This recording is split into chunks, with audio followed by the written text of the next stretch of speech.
Yeah. Your response to what the Padres have done. Well, actually, let's bring in Jaime, because he's asking the same question. He says, "Hey, Hacksaw, you think AJ Preller and the Padres did good on the trades?" I think they did. I mean, it's a very different team right now. There's no doubt about that. I mean, my burning question: you've traded the whole future away. Now, you've gotten a lot of players in the front door that could take the Dodgers out. This could be a World Series type team, and I guess that's the epitome of why you run this franchise. But if there is no future, and trust me, there is no future. They just traded everybody away again out of that farm system. You traded your 1, your 3, your 13, and your 17th best players. And then they traded another player we don't have all the details on the Orioles trade. They traded another one of their top pitchers in the farm system. So has to be right now, this year and next year going forward. So it's fascinating the way he does business. He has no fear. He does not care what talk show host, columnist, fan thinks. He is responsible. He's put the product on the field the last 4 years, pretty damn good. But my goodness, there is nothing left in the farm system. So I give him right now, I'd give him probably a B+ to an A- by virtue of what he's done on trade deadline day. But, at the end of the day, I always worry about clubhouse chemistry because they've made some incisions and subtractions now for a clubhouse that was pretty bonded together.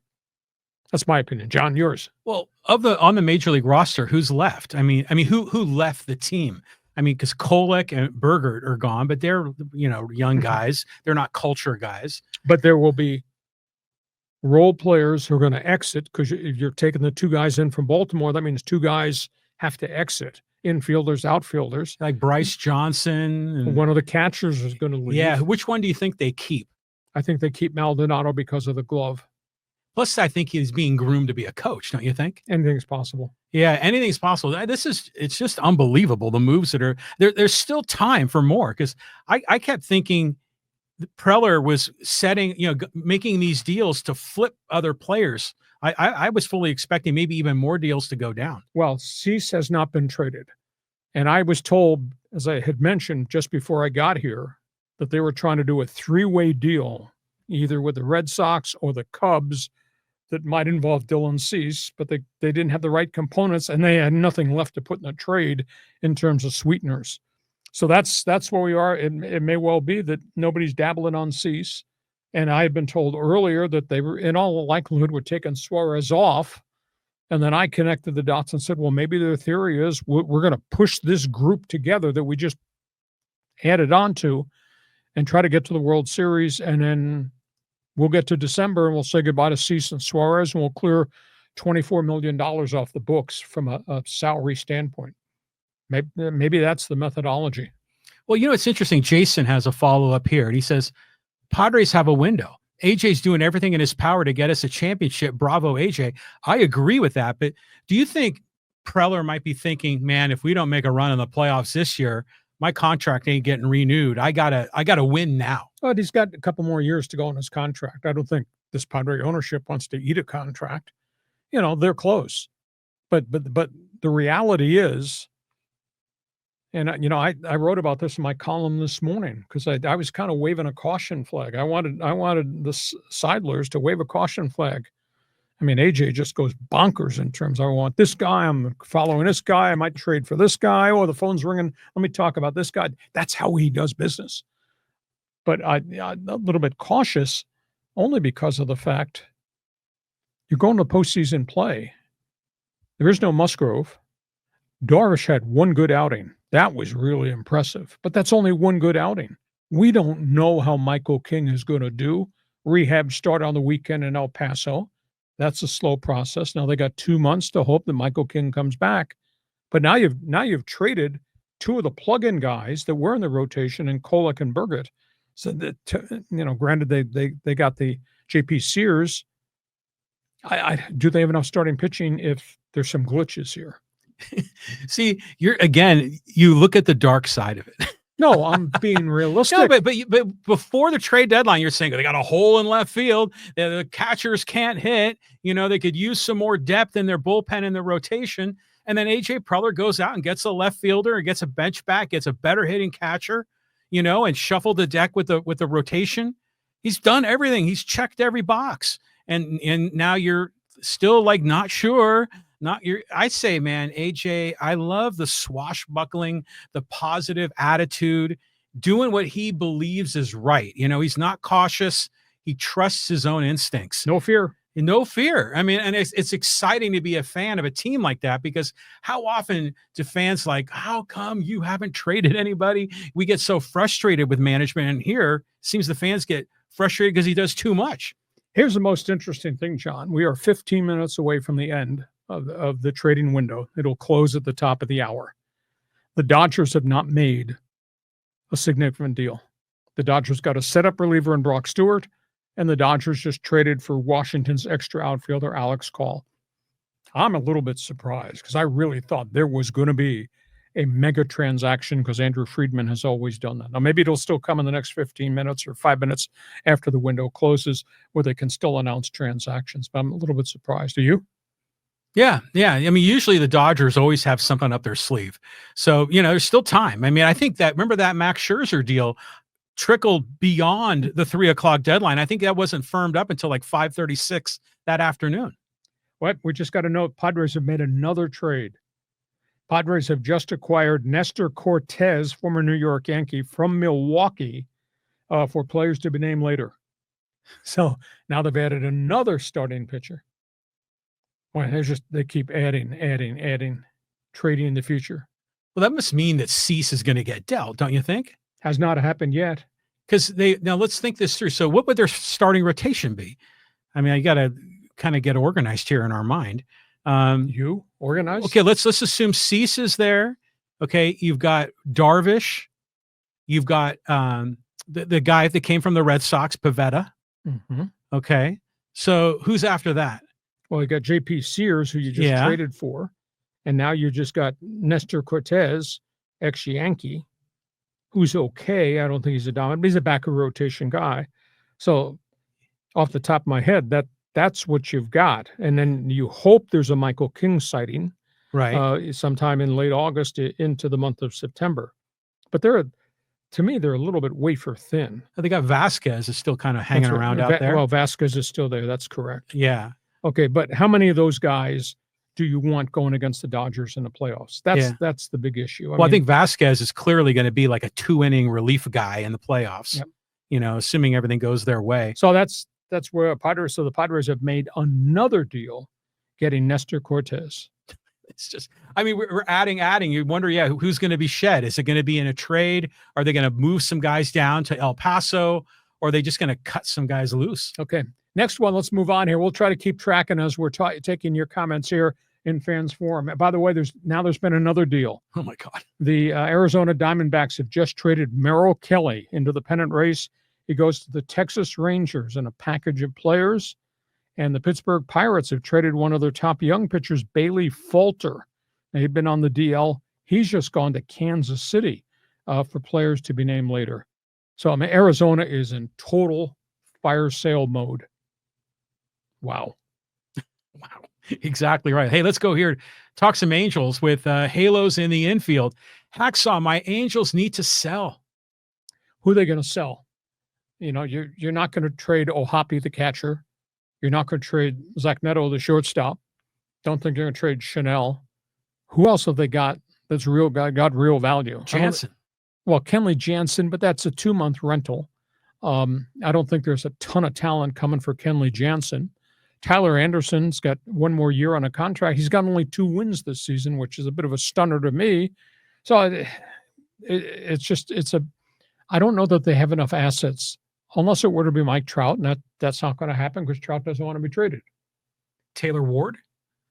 He doesn't want to be traded either. He could probably bring you something, but he's like in that second tier of left fielders. Joe Adell, he's having a really good year.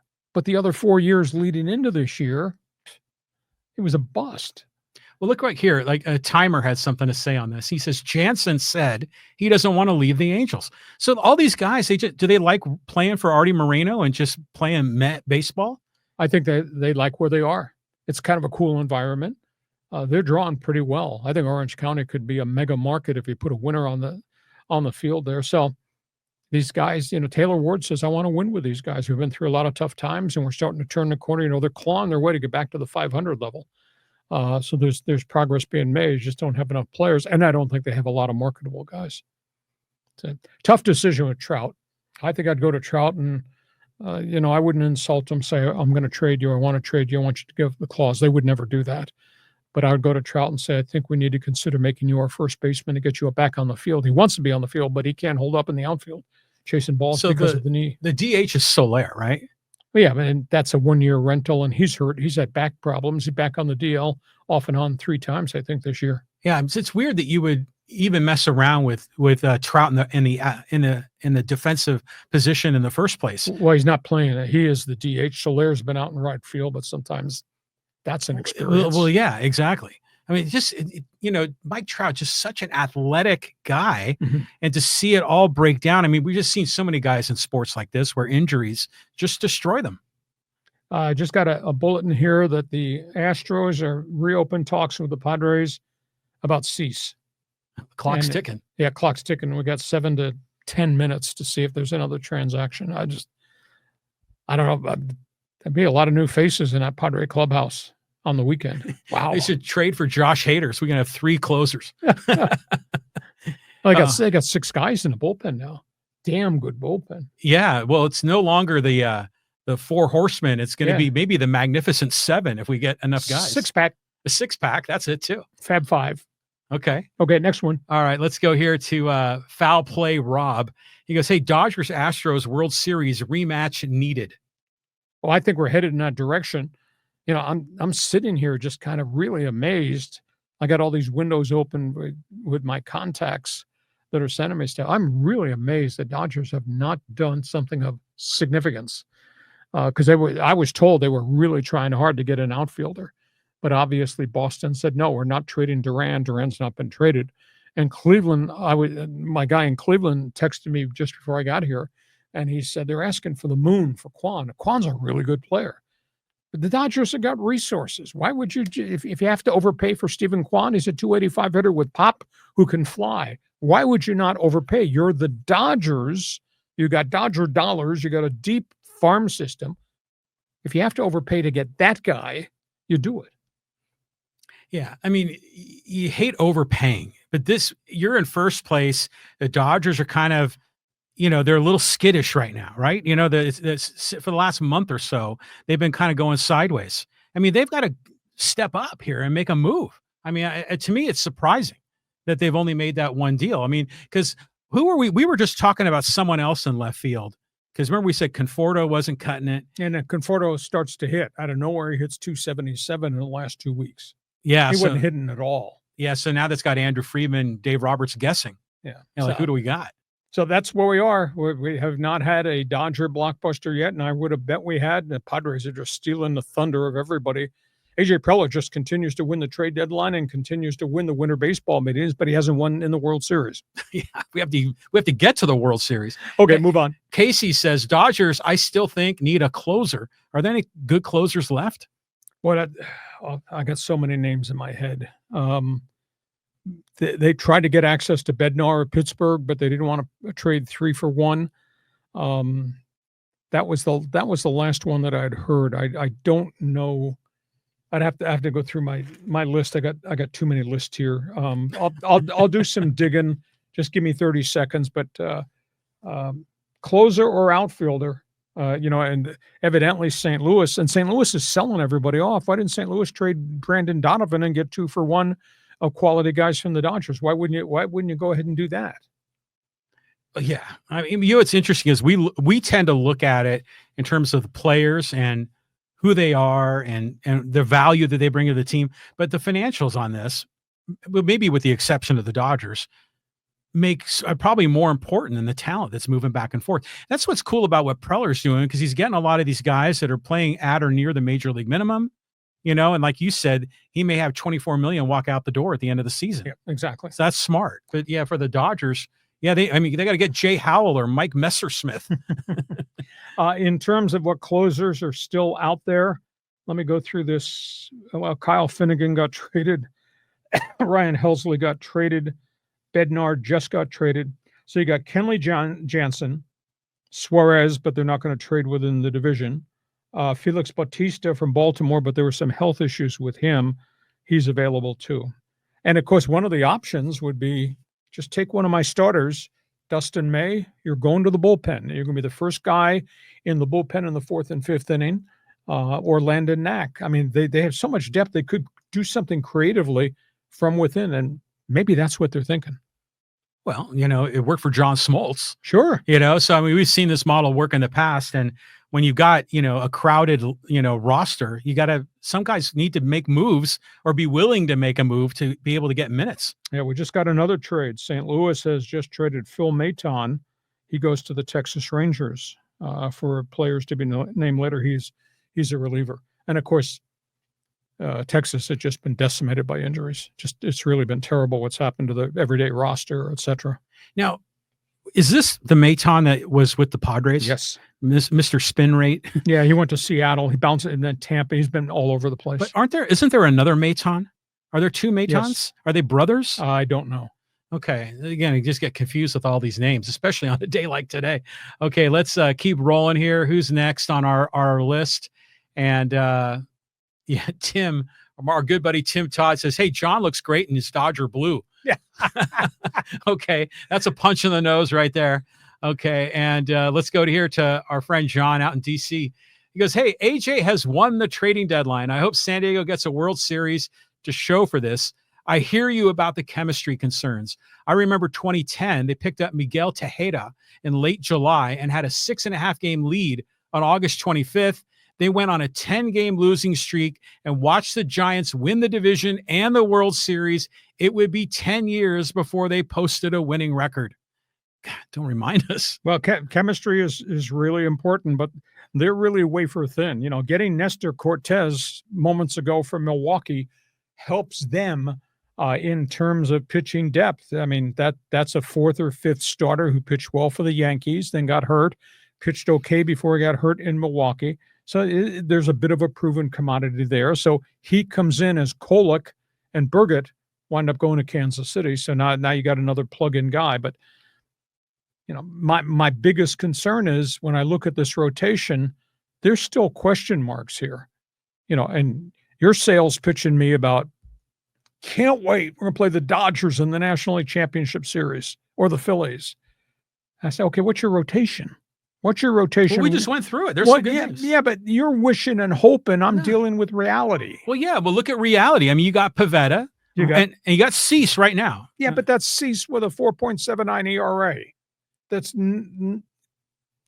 got 3 wins. And then you got Hughes is back, had a great outing. One good outing. Yeah, but still you got a veteran there in the playoffs. And we don't know about Michael King. No, but he had a really good rehab and he's feeling encouraged. I'm encouraged for him. And you're encouraged because Vasquez will pitch 3 innings. This JP Sears guy, I don't know much about him. Back of the rotation guy can throw the hell out of the ball, but he's got a 4.59 ERA. So right now, if this is what we have, you got Cease, Pivetta, Cortez, JP Sears, and Yu Darvish with your fingers crossed. Michael King to be delivered sometime within the month, and Randy Vasquez's 3 innings. I think that's your rotation. But think about what Preller did. He took Kolek, like a Rule 5 guy, and flipped him, to get, better value. You got to give Preller applause on that. Oh, he knows how to find pitching. It's, to me, we'll do on one of these shows, we're going to do a segment. We're just going to check off all the guys that he brought in that nobody else wanted. And their ability to sight, scope, sign, and develop, it's just pitchers. To me, it's just absolutely phenomenal. But they haven't been to a World Series yet. Well, again, we're seeing deadline updates here. Was it Doval, the closer for the Giants? Or the former closer for the Giants? I think he just went to the Yankees. So that could be. Everything's breaking here as we go. Absolutely amazing day. Okay, still baseball, but a little different topic. This is Callan. He goes, "Afternoon, gents. I just wanted to say that I was touched by what you said about the Hall of Fame and how baseball is romantic. Sure. So many memories of going to games with my dad, and it really hit home." Yeah, it was kind of cool. I got kind of emotional. I love the speeches.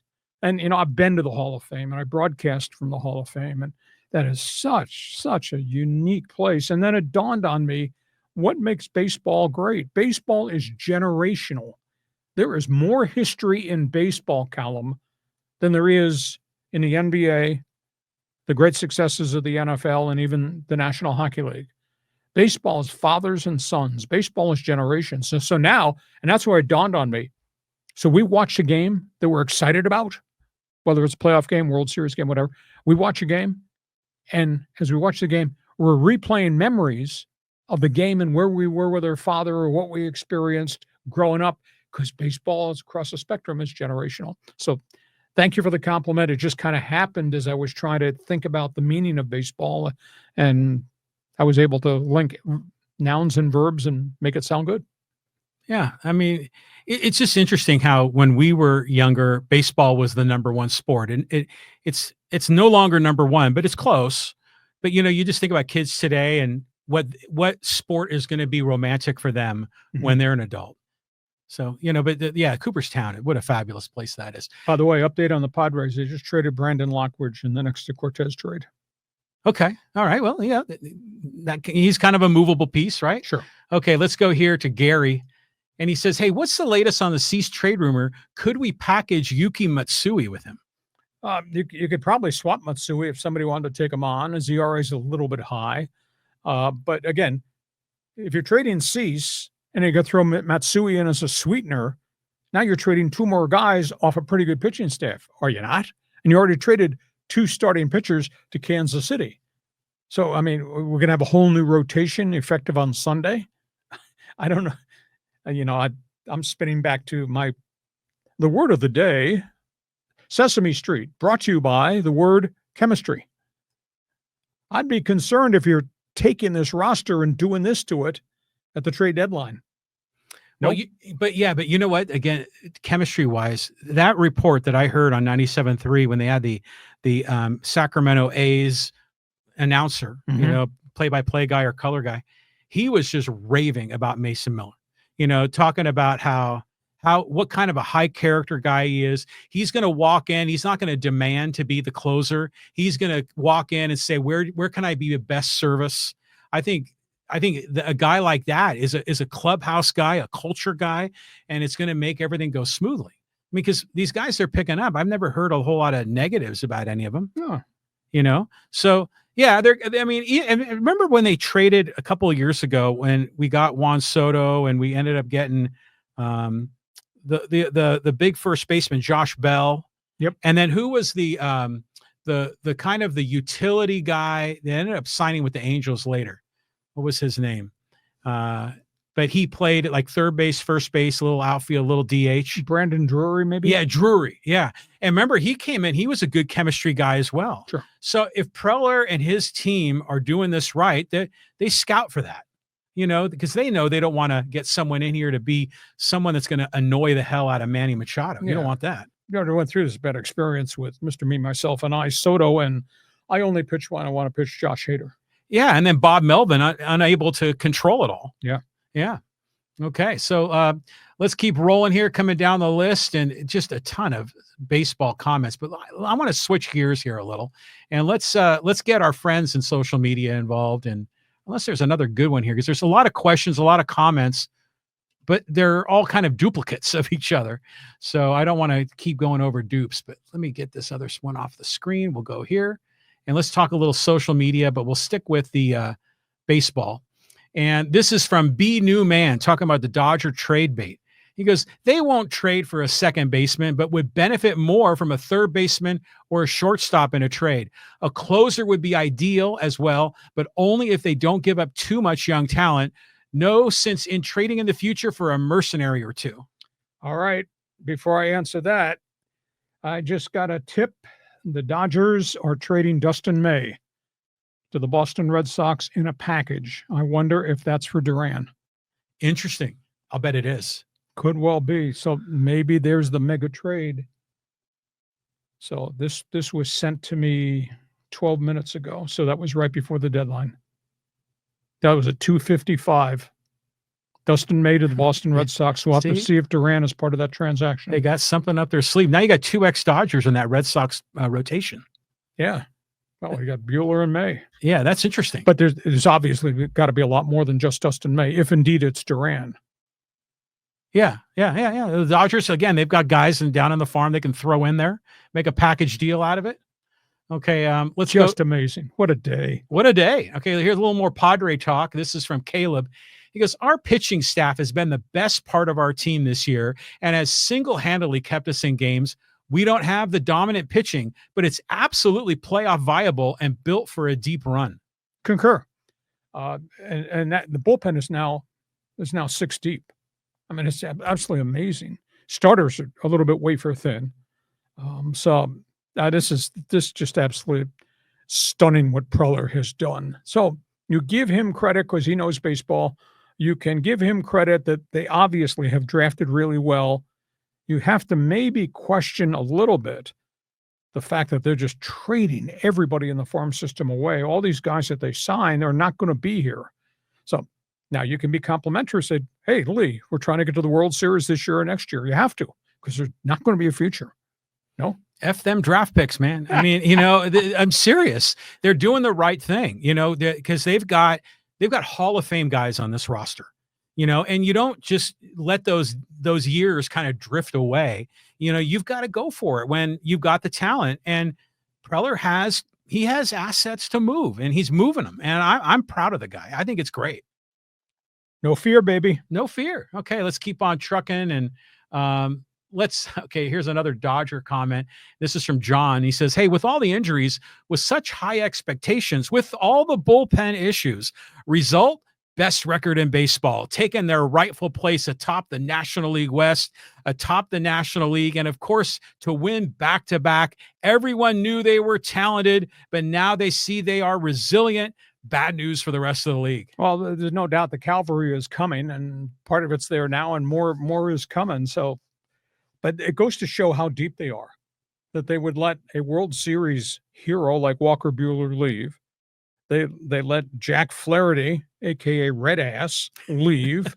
And now they trade Dustin May, who has been vibrant in certain starts and other times has struggled. Now they trade him to the Boston Red Sox. I mean, does that not tell you about the depth of player personnel that the Dodgers have stockpiled for years and years? This is really the first time that they've traded somebody of real significance. I mean, I think Dustin May is significant.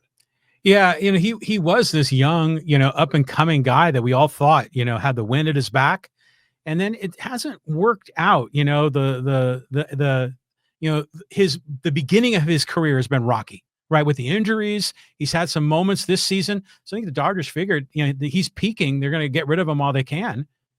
Maybe the Red Sox can fix him. I don't know. Well, he just needs time. Usually when you're second year removed from that surgery, you're progressively better and better. And we have seen with Dustin May some flashes where he's pitched really well, but they've also seen really bad innings too, where just it all gets away from him. But he's a competitor, so he goes to Fenway Park, and they'll work with him there. Still trying to find out who's at the other part of that transaction. I haven't waited yet. So unbelievable. Okay. The Yankees have just gotten Camilo Doval from San Francisco. Right, that's the one we were talking about. Right. Yeah. So I know he was the closer for the Giants, and he got demoted for a while. Mm-hmm. So again, that's another closer. That we were talking about the list of guys that could potentially go to the Dodgers, right. But that's in the division.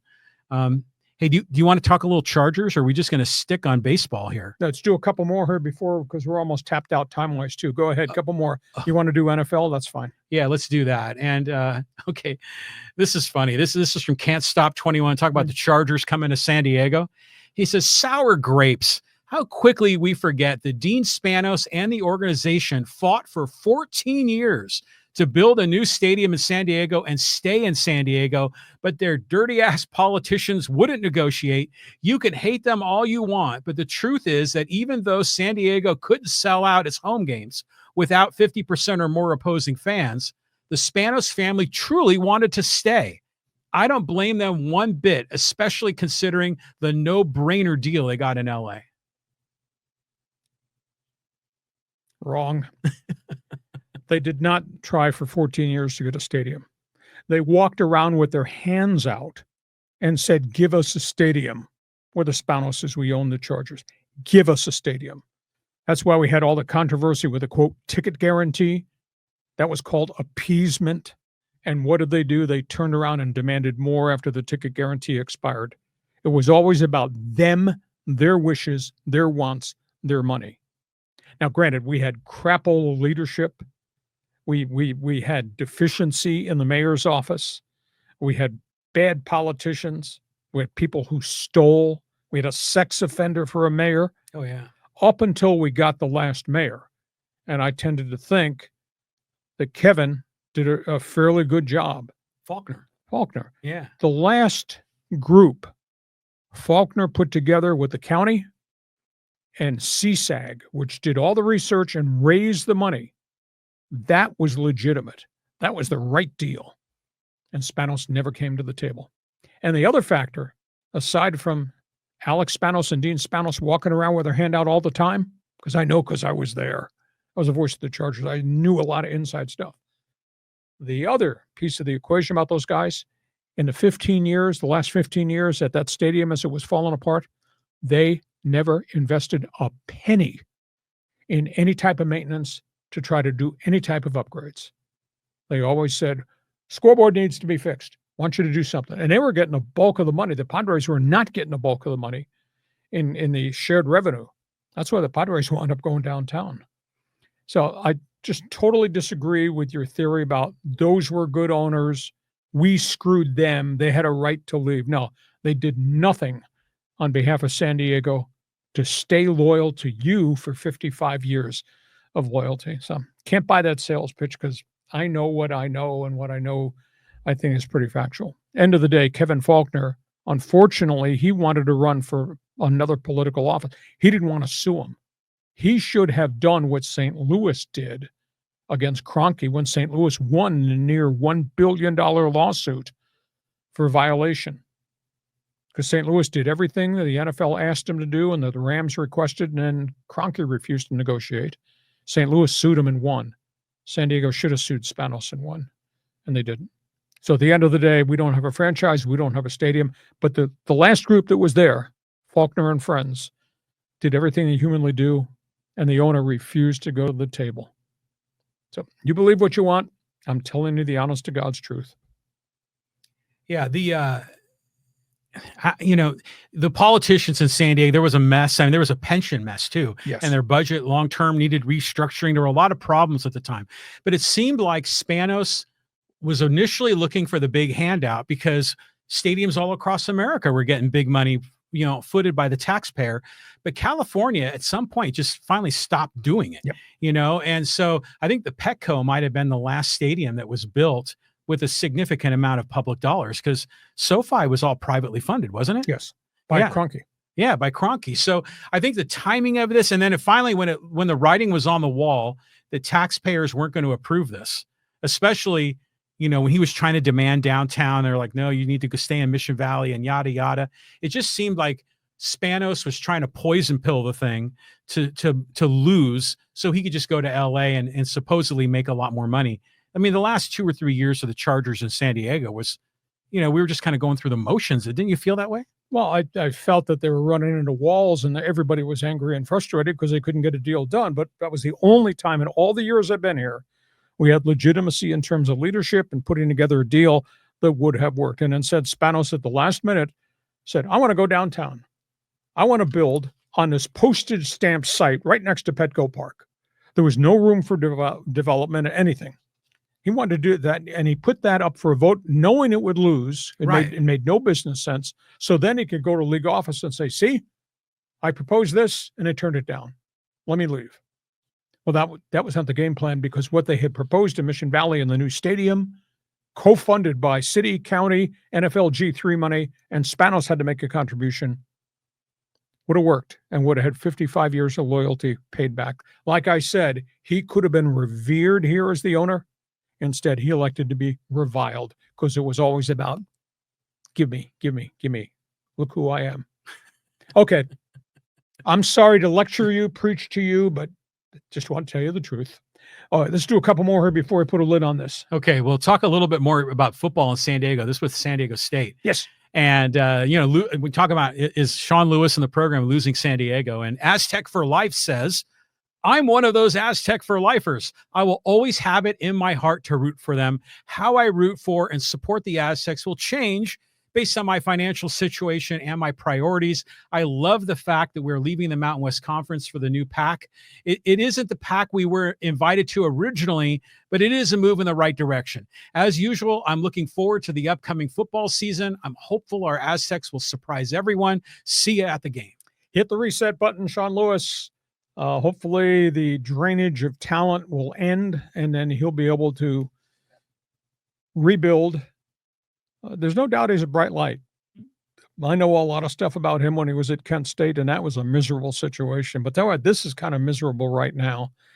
But let's just see. I just wish the Aztecs for Life, like you, would show up. I kind of fell off my chair when I read that you can buy a season ticket for just $200, plus the small contribution to the Aztec Athletic Club. Why would you not sell out the stadium? Just buy the $200 season ticket, go to the 6 home games, and support the thing. Every little dollar helps those people. But instead, staying away in massive numbers just absolutely blows my mind. So we'll find out. Going to the Pac-12. I'm sorry, that's Mountain West 2.0. That's okay, I guess. But this is not the Pac-12, please. This is not. The last I checked, USC, UCLA, Oregon, Washington, they don't have their mail sent to the Pac-12 anymore. And that was what made the Pac-12 great. So, but hopefully Sean has a bounce back season. Then he holds on to his players and they start to get the fans to come back to Snapdragon because they haven't come back.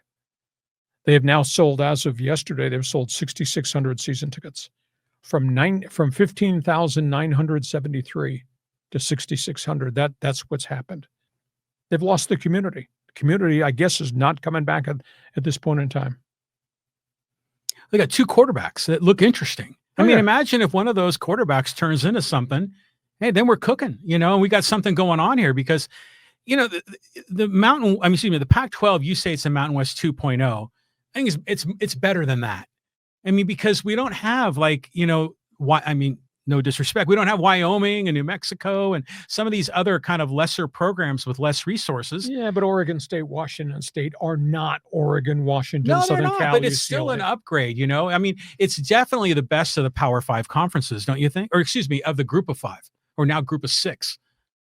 Right? I mean, would you rather be in the AAC or or in your Ohio conference, with Kent State and those guys?